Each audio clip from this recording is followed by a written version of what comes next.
ಈ ಚಟುವಟಿಕೆಯು ಸಂಖ್ಯೆಯ ಪ್ರಮಾಣವನ್ನು ಕಂಡುಹಿಡಿಯಲು ಸಹಾಯ ಮಾಡುತ್ತದೆ.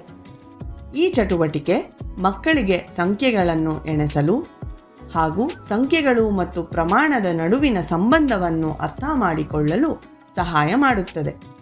ಈ ಚಟುವಟಿಕೆಗೆ ಅಗತ್ಯವಿರುವ ವಸ್ತುಗಳು ಇಲ್ಲಿವೆ. ನೀವು ಈ ಚಟುವಟಿಕೆಗೆ ಬೀಜಗಳಂತಹ ಇತರ ವಸ್ತುಗಳನ್ನೂ ಕೂಡ ಬಳಸಬಹುದು. ಮಕ್ಕಳ ಮುಂದೆ ಒಂದು ಸಂಖ್ಯೆಯನ್ನು ಇಡಿ.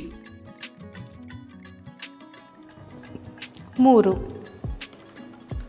1 2 3.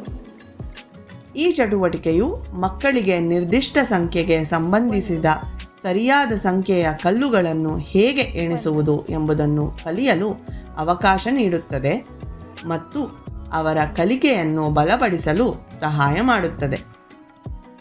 ಇಲ್ಲಿ ಸಂಖ್ಯೆಗಳನ್ನು ಕ್ರಮದಲ್ಲಿ ಜೋಡಿಸಬಾರದು. ಇದು ಅವರು ಚಟುವಟಿಕೆಯನ್ನು ನಿಜವಾಗಿ ಅರ್ಥ ಮಾಡಿಕೊಂಡಿರುವುದನ್ನು ಖಚಿತಪಡಿಸಿಕೊಳ್ಳುತ್ತದೆ. 2 1.